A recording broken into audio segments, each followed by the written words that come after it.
ये सरकार हलचल गारंटी के नाम पे घंटी बजा रही है। सर, आम आदमी पार्टी के जेपी नड्डा ने कहा है कि 2 लड़कों की रुपया काला सफेद नहीं होता, हमारा आपका लेन देन काला सफेद होता है। बीजेपी ने जनता से कहा कि रुपया काला सफेद होता है। आज बताओ भ्रष्टाचार कितना है, पहले से ज्यादा बढ़ गया और इनके लोग पकड़े जा रहे हैं। उसमें क्या बीजेपी के पास इलेक्टोरल बॉन्ड का कोई जवाब है? कोई जवाब बीजेपी के पास नहीं है। फिर इतने पेपर लीक हुए हैं, जहां लीक हो रहे हैं वहां बीजेपी की सरकार है। हरियाणा में जहां पेपर लीक हुआ बीजेपी की सरकार थी। आज जो पकड़े जा रहे हैं वो बीजेपी के हैं। नियत ये है कि इन्हें नौकरी न देना पड़े, नौकरी देनी पड़ेगी तो आरक्षण देना पड़ेगा। ये आरक्षण की वजह से और नौकरी की वजह से नौजवानों का भविष्य अंधकार में डाल रहे हैं।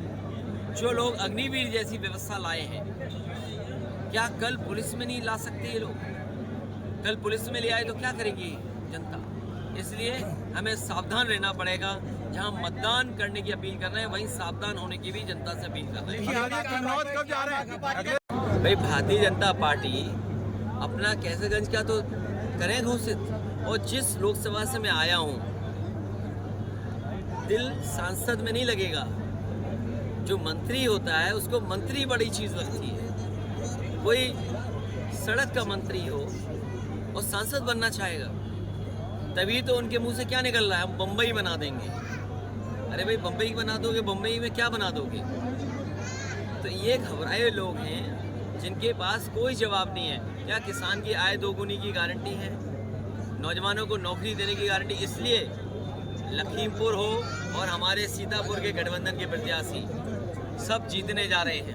हमें उम्मीद है आपकी सब सीटें जीतने जा रहे हैं। बीजेपी के पहले चरण में क्या रहेगा? 2 लड़कों की पहले जोड़ी चरण में इंडिया गठबंधन पूरी सीटें जीतने जा रही है।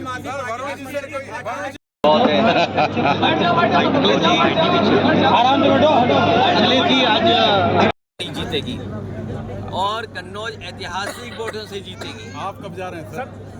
वो फैसला भी बहुत जल्दी हो जाएगा। प्रदेश सरकार के मंत्री ओम प्रकाश राजभर ने कहा है कि मेरे साथ मेडिकल लूट हुई है। प्रदेश सरकार के मंत्री हैं ओम प्रकाश राजभर, जिन्होंने कहा है मेरे साथ मेडिकल लूट हुई। बताइए सरकार में उनकी मां भर्ती थी और वहां उनसे मुझे दुख है इस बात का।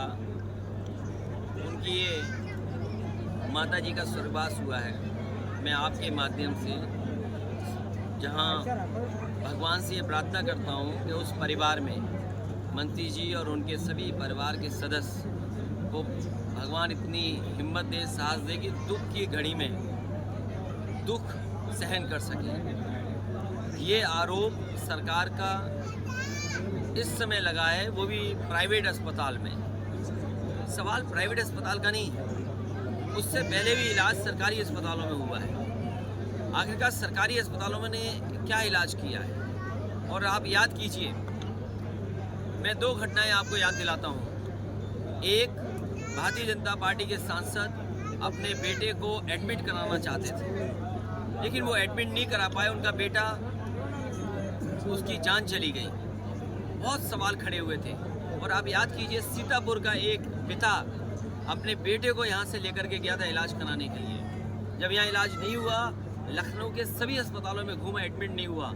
उस समय नेशनल ह्यूमन राइट कमीशन ने सरकार को नोटिस दिया था और कहा था कि इस तरह का व्यवहार सरकार का दूसरे के साथ नहीं होना चाहिए। इलाज के लिए, गरीब के इलाज के लिए नेशनल ह्यूमन राइट कमीशन ने नोटिस दिया था सरकार को। इन्होंने सांसद खोया है, आज मंत्री आरोप लगा रहे हैं और किसी सरकारी अस्पताल में गरीब का इलाज नहीं हो पा रहा है। यहाँ भी सीतापुर में जो सरकारी संस्थाएं या सरकारी अस्पताल बने थे वो चला नहीं पा रही सरकार।